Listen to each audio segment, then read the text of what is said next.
এয়া হৈছে মোৰ নেইবাৰ দেই। তাইক ক'লোঁ ব'লা ওলাই যাওঁ আবু ৰোডৰ ফালে, তুমি কি আছে দেখুৱাবা। তাই মানে আবু ৰোডত আগতে আছিলে 4 বছৰ, ছোৱালী বোলে 9, 10, 11, 12 তাতে পঢ়িছিলে। এই আবু ৰোডত মানে এই মন্দিৰটো মই যোৱাবাৰ আহিছিলোঁ কিন্তু চোৱা নহ'ল। সাই বাবা মন্দিৰৰ কাষতে আছিলে কিন্তু এই মন্দিৰটোৰ ভিতৰ ভাগত মানে চোৱাই নহ'ল।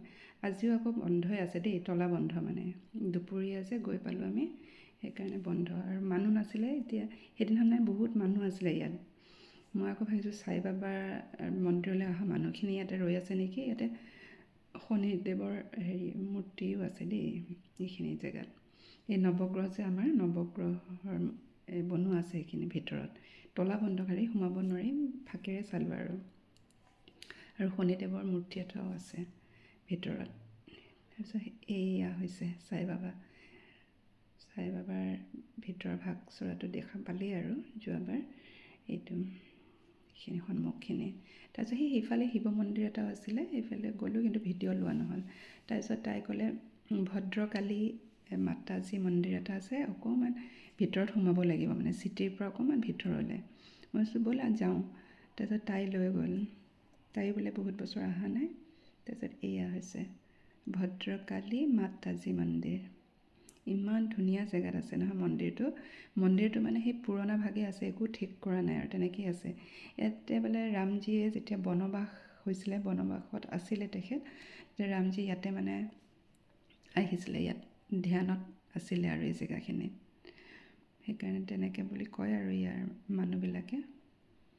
এইটো ভদ্ৰকালী মাতাজী মন্দিৰ। বহুত মানুহ আহে, বাছে বাছে যে ঢেৰ মানুহ আহিছে। এতিয়া মানে শাওণ মাহ যে, শাওণ মাহত বোলে ঢেৰ মানুহ আহে ইয়াত, বহুত মানুহ আহে একদম বাছে বাছে দেখিছোঁ গাড়ী বাছ লৈ। মানে গৰমটো কমে যে, বৰষুণ দিয়ে সেইকাৰণে আহে আৰু বতৰটো অলপ ভাল হৈ যায় আৰু। এয়া হৈছে ভিতৰত, মই সুধি ল'লোঁ ফটো ল'ব পাৰি বোলে। এয়া ভদ্ৰকালী মূৰ্তি এনেকৈ এয়া কৰি পিনে চাৰিওফালে অলপ ঘূৰিলোঁ, 3 পাক দিলোঁ, চালোঁ। তাৰপিছত আকৌ ঠিক ওলাব লওঁতে দেখিছোঁ গাঁৱৰ এজাক মাইকী মানুহ আহিছে, মানে কাপোৰখিনি দেখি ইমান ভাল লাগিছে। তাৰপিছত মানে ভিডিঅ' কৰি থ'লোঁ মানুহখিনি দেখি পিনে, ফটো মাৰিম বুলি তেখেতসকলৰ লগতে। পূজা কৰি আছে যে সেইকাৰণে কৰা নহ'ল। তাৰপিছত ওচৰতে আছে, বেছি দূৰ নহয়, অলপ দূৰ আহি পিনে এইটো এটা মন্দিৰ আছে। এই মন্দিৰটো বহুত পুৰণা, ইয়াতো বোলে ৰামজী আহিছিলে এই জেগাখিনিত, সেইকাৰণে তেনেকেই থৈছে। এয়া হৈছে ঋষিকেশ ভগৱান মন্দিৰ। ইয়াৰ বাহিৰ চৰাটো মানে বিৰাট ধুনীয়াকৈ মানে পুৰণা সেই যে মন্দিৰবিলাক তেনেকেই থৈ দিছে। এইটো বিৰাট ভাল লাগিলে। জেগাখিনি মানে ইমান ধুনীয়া, এফালে পাহাৰ, এফালে মন্দিৰ আৰু এফালে গছ গছনি মানে একদম। আকৌ তালাববিলাকো আছে, পুখুৰীও আছে। পুখুৰীত কাছও আছে দেই, এই ভিডিঅ'টোহে কৰা নহ'ল।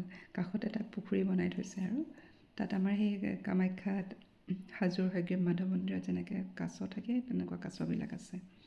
সেই ভিতৰত বাৰু কেমেৰা ল'ব নিদিয়ে, এই বাহিৰখিনি এইখিনি আৰু এনেকৈ বনাই থৈছে। কিছুমান ভাঙি যোৱাবিলাক অকণমান ৰিপেয়াৰ কৰি দিছে, তলটো মাৰ্বল লগাই পিনে, কিন্তু ওপৰৰ এইখিনি একেই আছে দেই। সেয়া হৈছে ঋষিকেশ মন্দিৰ। এইটো মানে ফেমাছ মন্দিৰ হয় আৰু দেই ইয়াত। তাৰপিছত আহিলোঁ মন্দিৰৰ পৰা আহি পিনে, ভাল লাগিলে ছাগলীখিনি বৰ ওখ ওখ যে ইয়াৰ দেখিব। এয়া আহিছোঁ খাটু শ্যামজী মন্দিৰলৈ। এয়া হৈছে বনাইহে আছে দেই, নতুনকৈ বনাইছে বোলে মন্দিৰটো। তাৰপিছত ইয়াতো সোমাই আহিলোঁ, একদম ওচৰতে আছিল যে ৰাস্তাটোতে আৰু সোমাই যোৱা ৰাস্তাটোতে। তাৰপিছত তাই কৈছে এইফালে ব'লক বৰ ভাল লাগে। এটা ছাইডে পথাৰ আছিলে, মানে পথাৰ খেতি বাতি, আৰু এইটো ছাইডে পাহাৰ। পাহাৰখন যে ইমান ধুনীয়া লাগিছে ন, চাফা হৈছে বৰষুণত। তাৰপিছত এইফালে গৈ পিনে তাই ক'লে বালাজী মন্দিৰ আছে, মানে বালাজী মন্দিৰ অকণমান দূৰ আছে, যাব নেকি? মই কৈছোঁ ব'লা গৈ আহোঁ, একেবাৰে ওলাইছোঁ যেতিয়া আৰু সময়ো আছে। তাৰপিছত এয়া গ'লোঁ বালাজী টেম্পলটো অলপ বেলেগ ধৰণে বনাইছে দেই। তাৰপিছত ভিতৰতো ফটো ল'ব নিদিয়ে, এই বাহিৰটো ডিজাইনটো অকণমান বেলেগ ধৰণৰ, চাইনিজ মডেলৰ নিচিনা, বুদ্ধিষ্ট টেম্পলবিলাকৰ নিচিনাকৈ বনাইছে। এয়া চাই মেলি আৰু সেৱা কৰিলোঁ ভিতৰত। তাৰপিছত এয়া ঘৰলৈ গুচি আহিলোঁ আৰু গোটেই মন্দিৰ দৰ্শন। তাইহে মোক ক'লে আহি থাকোঁতে বোলে যে বাইদেউ বোলে আজি বহুত ভাল একাদশী আছিলে বোলে, আপোনালোকে গম নাপায় নেকি? মই কৈছোঁ মইতো গম নাপাওঁ ইমান বিশেষ। তেতিয়া কৈছে ময়ো গম নাপাইছিলোঁ, মোক এতিয়া ক'লে আৰু ফোনত বোলে তাইৰ ফ্ৰেণ্ডে যে তই ইমান মানে ভাল দিনত গৈছোঁ মন্দিৰ দৰ্শন কৰিবলৈ। তাৰপিছতে এয়া আহি আলোঁ ঘৰ